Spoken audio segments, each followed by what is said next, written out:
Pour revenir sur la question biblique de la Nouvelle Alliance, que j'interprète à la façon d'un astrologue qui est conscient particulièrement des processus subconscients, justement.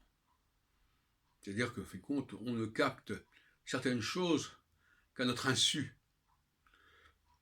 De même qu'il y a des choses qui fonctionnent en nous à notre insu. Une grande partie de notre fonctionnement est subconscient. Et donc, l'expression gravée en son cœur, traduite en français moderne, si on peut dire, ça renvoie au subconscient, tout simplement. C'est l'importance du reste du subconscient. Et, sans vouloir entrer dans des considérations historiques sur l'époque où Jérémie a produit ce texte sur la Nouvelle Alliance, je pense que ça résonne très fortement au niveau de l'histoire de l'humanité. Peut-être dans une toute autre chronologie que celle que nous propose la Bible. Peut-être beaucoup plus ancienne. Mais le processus, à mon avis, a été correctement décrit, sinon correctement situé.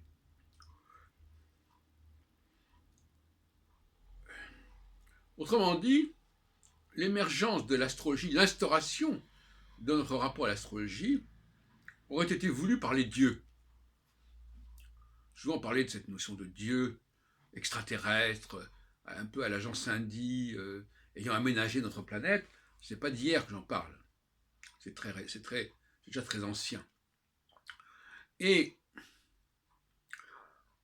je pense qu'à un moment donné, effectivement, ces dieux ont voulu changer de méthode. C'est-à-dire qu'ils ont décidé, je répète encore une fois, à une époque très lointaine, immémoriale peut-être même, ils ont décidé de nous programmer pour réagir à certains signaux cosmiques et cycliques. Voilà ce que je pense.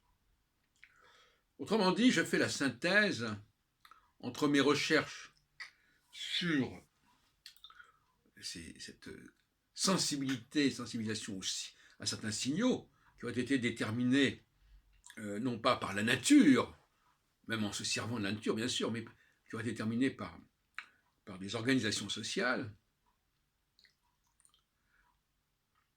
et la Nouvelle Alliance, telle qu'elle est manifestée par Jérémie, mais telle qu'elle est reprise effectivement par Jésus, par le christianisme, et qui implique quelque part que, et c'est une question qui n'a pas été bien traitée jusqu'à présent, il me semble, car elle est à double tranchant.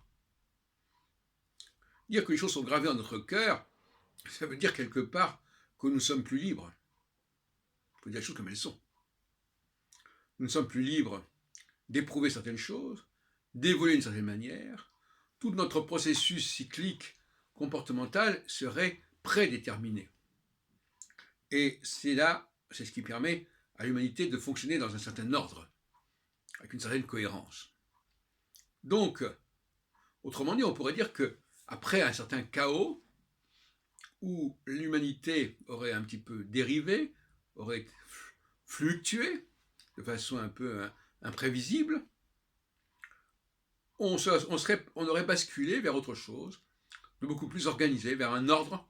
Le mot cosmos, comme vous le savez, en grec veut dire ordre.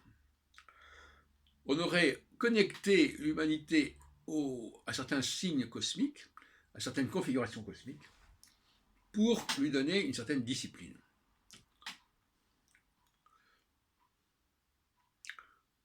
Et je leur ai donné ce qu'on appelle l'astrologie,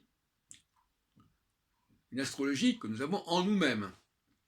Ce n'est pas une astrologie qui s'enseigne. Je renvoie encore une fois à Jérémie 31. Là, il s'agit d'une astrologie. Il ne s'agit pas de commandement à faire les choses, il s'agit d'une véritable programmation qui nous conduit à faire les choses en temps et en heure.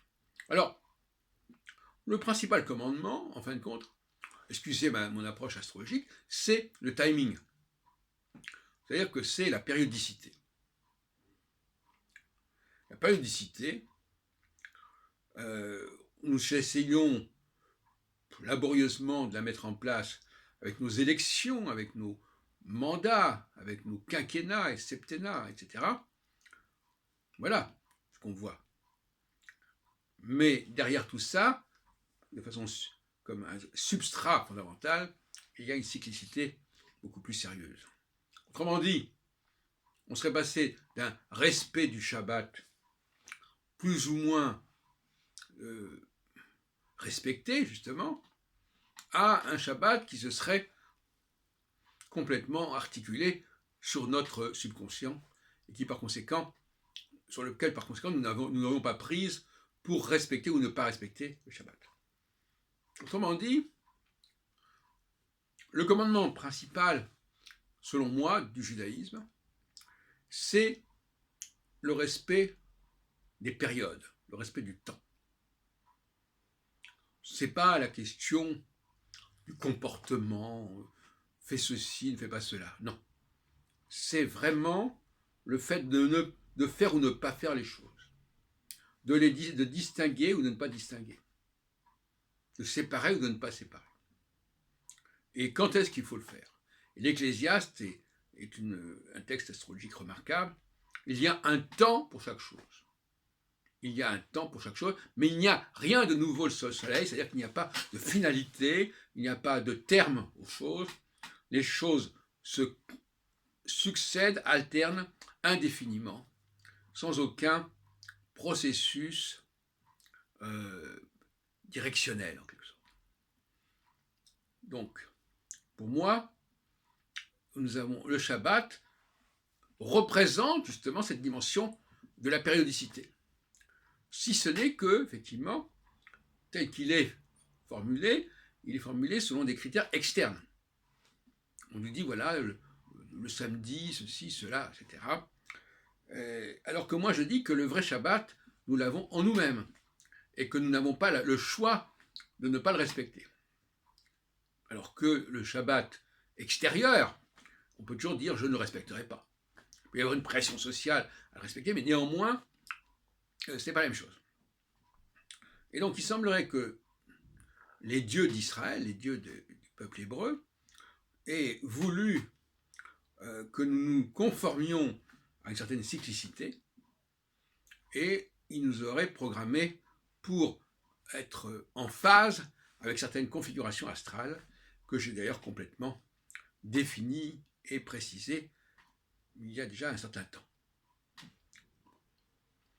Voilà donc ce qu'il faut dire. Vraiment, le seul commandement vraiment important et emblématique, c'est le respect du Shabbat.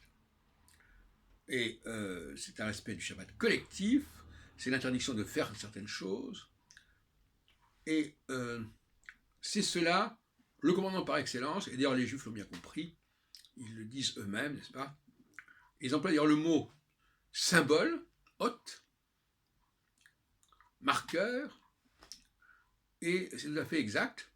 Nous sommes articulés, notre comportement est un peu hypnotique quelque part, et quand certaines configurations se produisent, cela produit des basculements, des transformations. Et tout cela est évoqué finalement par la Nouvelle Alliance.